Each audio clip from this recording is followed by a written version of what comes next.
నటుడు Posani కృష్ణమురళికి bail మంజూరైంది.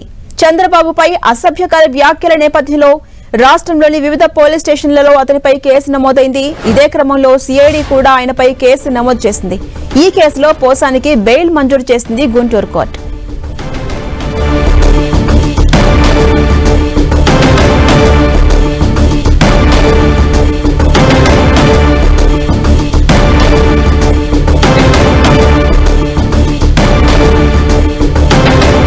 Actor Posani కృష్ణమురళికి relief దొరికింది. ఆయనకు బెయిల్ మంజూరైంది. ఇదే విషయంపై మరింత సమాచారం మా ప్రతినిధి నాగరాజ్ అందిస్తారు. నాగరాజ్, పోసాని కృష్ణమురళికి మొత్తం ఎన్ని కేసుల మీద రిలీఫ్ దొరికింది? ఎలా చూడొచ్చు దీన్ని? అప్డేట్స్ ఏంటి ఓవరాల్ గా? ఈ రోజు పోసా కృష్ణమురళికి సిఐడి సంబంధించినటువంటి కేసు విషయంలో కూడా ఈ రోజు కొంతవరకు లభించింది. ఆయనకి ఇందాక బెయిల్ లభించింది గుంటూరు కోర్టులో కూడా. ఆయన ప్రస్తుతానికి గుంటూరు జిల్లా జైల్లో కూడా ఉన్నటువంటి పరిస్థితి ఉంది.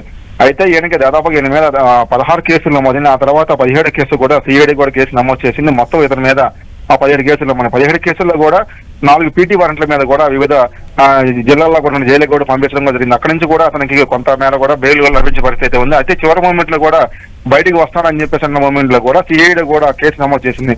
హైదరాబాద్ లో ప్రెస్ మీట్ పెట్టిన తర్వాత కూడా అక్కడ ఉన్నటువంటి అంటే ఏదైతే ఉందో ప్రధానమంత్రి మోడీ గాని, ఆ తర్వాత అతను కాలు పట్టినట్టుగా పెట్టిన మార్చింగ్ ఫోటోలు ఏమైతే ఉన్నాయో ఆ ఫోటోలకు సంబంధించినటువంటి వ్యవహారంలో కూడా సిఐడి కూడా కేసు నమోదు చేసింది. ఈ కేసు మీద కూడా ఒకరోజు అతన్ని కూడా కోర్టు నుంచి అనుమతి తీసుకుని కూడా అతను విచారించింది. విచారణలో కూడా అనేక విషయాలు కూడా వెలుగులోకి వచ్చాయి. అయితే అసలు దీన్ని ఎవరు చేశారు, ఎందుకు చేయాల్సి వచ్చిందని చెప్పేసి దాని మీద కూడా కొంత విచారణ సాగింది. అయితే సిఐడి అధికారులు చెప్తున్న పరిస్థితి మాత్రం మాకు సహకరించాలని చెప్పేసి ఒక పక్కన చెప్తూనే ఉన్నారు. మరోవైపు దీనికి సంబంధించినటువంటి ప్రలోభాలకు ఎటువంటి లొంగారా, లేదనుకుంటే మీకు రాజకీయంగా అందాలు ఇస్తామని చెప్పి ఎవరైనా ప్రలోభ పెట్టారని దాని మీద కూడా ప్రధానంగా విచారణ కొనసాగింది. అయితే మరొకసారి కూడా విచారిస్తామని చెప్పేసి కూడా సిఐడి అధికారులు చెప్పారు. అయితే ఈ రోజు అయితే కొంత ఓటు లభించి చెప్పుకోవచ్చు. ఈ రోజు జిల్లా జైల్లో ఉన్నటువంటి పోసాని కృష్ణమురళికి కూడా కోర్టు కూడా ఈ రోజు బెయిల్ మంజూరు చేసింది. అక్కడైతే ఆయన